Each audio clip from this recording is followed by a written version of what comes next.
Dragon Ball Super should be seasonal. It's a comment that's been making its rounds for some time and one that I've seen pop up quite a bit under my recent videos. And yeah, a seasonal format could potentially provide an upgrade to the series in more than just one department. For one, the typical seasonal release of 12 episodes often features more focused teams, concentrating their staff across those episodes. They also naturally provide much more favourable production times in comparison to a weekly anime, which is quite literally gold when considering a process as complex and lengthy as producing a single animated episode. And even though it can certainly boost the overall polish for production, at the same time it's important to keep in mind that just because an anime is seasonal doesn't instantly guarantee it will break the mold either and deliver something mind-blowing, as that still is very dependent on the staff that make up the teams, as well as pre-production, the general state of the schedule, and other elements all still greatly weighing in. An example is with the Millionaire Detective Balance Unlimited, produced by Cloverworks. Although it was a single season, animation-wise, with exception to the final episodes, it was pretty standard. Meanwhile in Boruto, a couple of years back now, you had the classic episode 65, which thanks to the connections Chung Si-hung had established, crafted something as bombastic as the movie itself within a weekly anime. Of course, episodes like that aren't exactly common, but even so, it's to simply illustrate that quality isn't solely dependent on a seasonal format, so I don't think fans should lose hope if it isn't.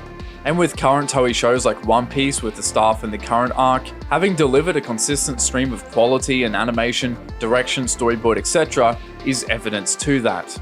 But more so to the question itself, is expecting a company that for decades has focused on long-running productions more so a pipe dream? Was the weekly format the reason for the inconsistent quality between episodes in the past? Well, join me today as we go through all that and more in today's video.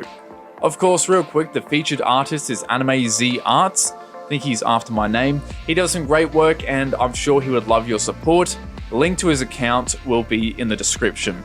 So the chance of Dragon Ball ever going seasonal when considering simply its format selected by its producers for over 30 years, as well as Toei's in general, is probably 0 to none. Now, the first reaction may be, well, of course not, Toei's greedy, they just want more money, whatever.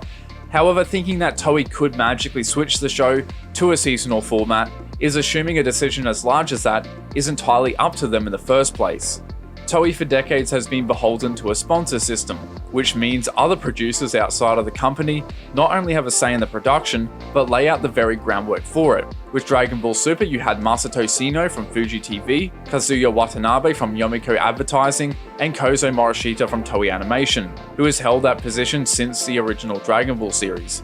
Therefore, for a decision like that, it would have to be agreed upon by producers outside of Toei, and with Fuji TV in particular, it's quite unlikely considering the time slot Dragon Ball Super occupied has traditionally been filled by long-running anime.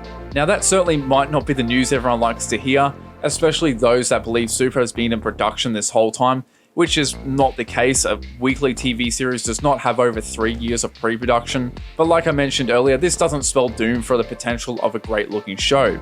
The formula for success in terms of quality visuals, whether it's a weekly or seasonal show, is a great schedule and a collection of skilled staff throughout various departments. Now, with that crude summarization aside, Dragon Ball Super definitely had talented staff and featured many veterans from the prior series. However, as a result of an attempt by producers to seize on the window of opportunity with the resurgence of Dragon Ball, thanks to Kai and a new movie on the horizon, as well as to fill Kai's time slot, the pre-production time was drastically reduced in order to have the show air as soon as possible, giving far less time needed for episodes to be completed, and thus took a massive toll on Super's visuals for several years.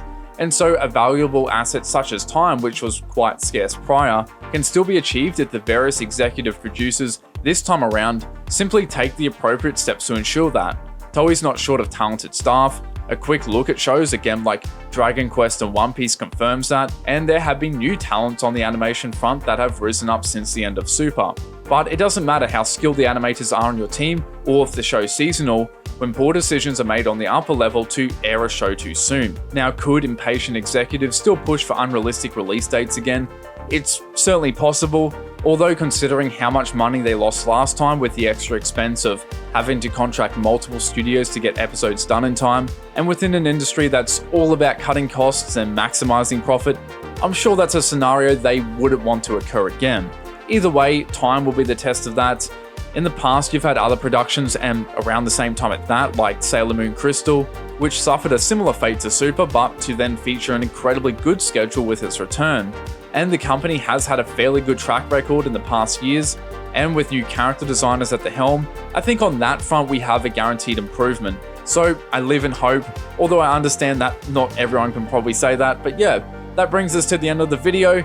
Thank you for watching, stay tuned as I say, and I'll see you later.